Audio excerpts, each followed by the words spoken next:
Brooklyn Independent Television. Certain diseases target specific demographic groups. One of them is lupus.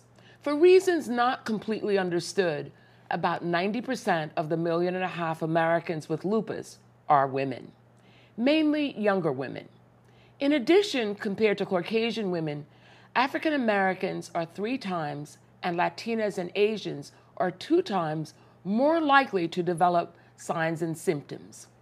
Here to tell us more about this disease and their efforts to combat it are Diane Gross, the National Director of Program Development for the New York-based SLE Lupus Foundation, and Tayumika Zurita, who leads the foundation's Lupus Center of Brooklyn.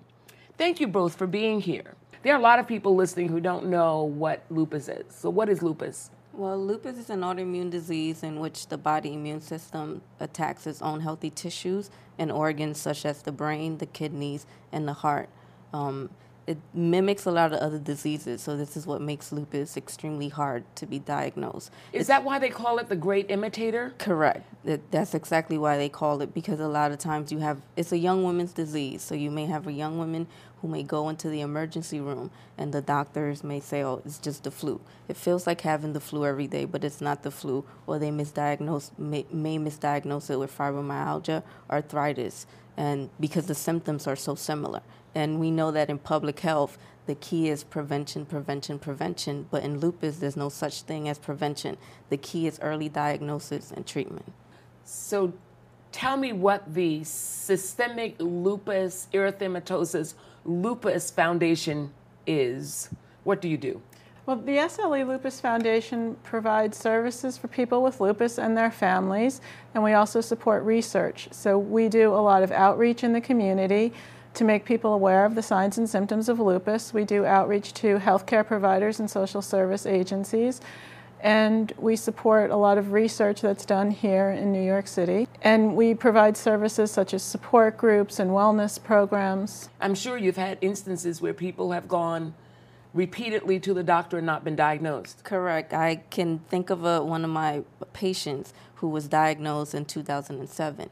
And she continually went to the emergency room almost 3 times a week. And they kept telling her, it's the flu, it's the flu. But she knew her body and she knew that something else was wrong. And then that same year, they told her she had pneumonia 9 times. She decided to go to another hospital, and they finally diagnosed. Pneumonia, did you say 9 times? 9 times. First the flu and then pneumonia. And then pneumonia 9 times. But she knew something was wrong.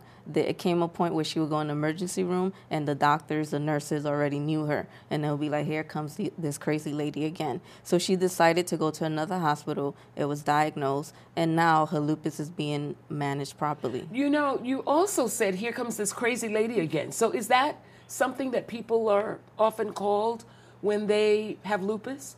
That they have anxiety or a mental illness or...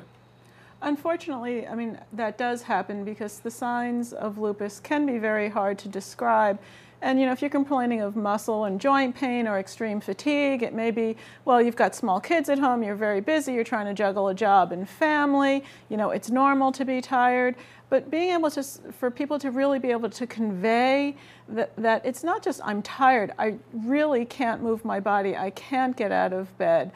And it's really extreme fatigue. And sometimes providers just don't really understand the degree of what the client or the patient is going through. But at least here in Brooklyn, we have resources. We have places that people can go to. You've already talked about the fatigue and the joints and so forth, but there are lots of other, actually, if I remember correctly from medical school, lupus can affect every organ in the body. Correct. And does. But what is the thing that most people who know anything about lupus, what's the first thing that they think about? What's the first thing that they say? I think people think about the rash. The rash. Describe it, please, because it's only in about 15%, but everybody, when they say lupus, if they know something about it. So what is the... It's called a mylar rash or a butterfly rash, and it tends to be on the upper part of the cheeks, and it spreads out symmetrically across the nose and across the cheeks. And when somebody walks in with that rash, that's lupus. They can get diagnosed, Immediately. but that's only 15% of the time. Yes. because not everybody presents with that rash. And people will have other kinds of rashes. And there is a type of lupus called discoid lupus, which just affects the skin. But one of the symptoms of lupus is other rashes, not necessarily just the butterfly rash. You talk about all of the difficulty diagnosing lupus, so that one of the things we want people to know before the show is over is what to do if they have been going continually to the doctor with various symptoms, because that's what happens. One time it's the kidney, one time it's your joints, one time it's something else. What are some of the things that they can do to try and figure out what's going on themselves, and then where they can go to get a professional opinion? Because here in Brooklyn, we're very fortunate. We have some centers, and I happen to know that. So first of all, tell us about what you all do in your outreach.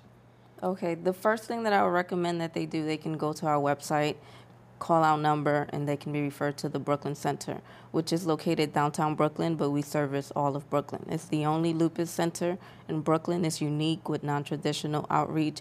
We offer support groups. We offer referrals. That's once you've been diagnosed. Yeah, or if you haven't, it's also for those who think they might have lupus. As we mentioned earlier, it mimics other diseases, so you might be at the stage where I might have a young female calling and saying, I'm sick all the time. In college, I can't get out of bed. The bus stop is 2 blocks away, and it takes me like 10 minutes to walk to the bus stop. I have to stop every 5 seconds. This is not normal for someone who's young. Lupus attacks females in their childbearing age, so 15 to 45. These are females at the prime of their life. So when they call, some of them have not been diagnosed. So we refer them to lupus specialists, which are called rheumatologists. And we work closely with doctors at Brooklyn Hospital, at Kings County, at Downstate, New York Methodist, basically a lot of the medical centers in Brooklyn. And we do whatever we can to make the transition, because lupus is very devastating. It's a dangerous disease that needs to be managed properly. And the sad thing is that it's diagnosed at later stages, where the disease is already attacking maybe the kidney, the brain. And if it's diagnosed early and properly treated, these women are able to live healthy and productive lives. One of the questions that comes up all the time, used to come up all the time with women with lupus is, can I have a child when I have lupus? And of course, it's different for each individual, but in general, once you get the disease under control, what do you say to them about that?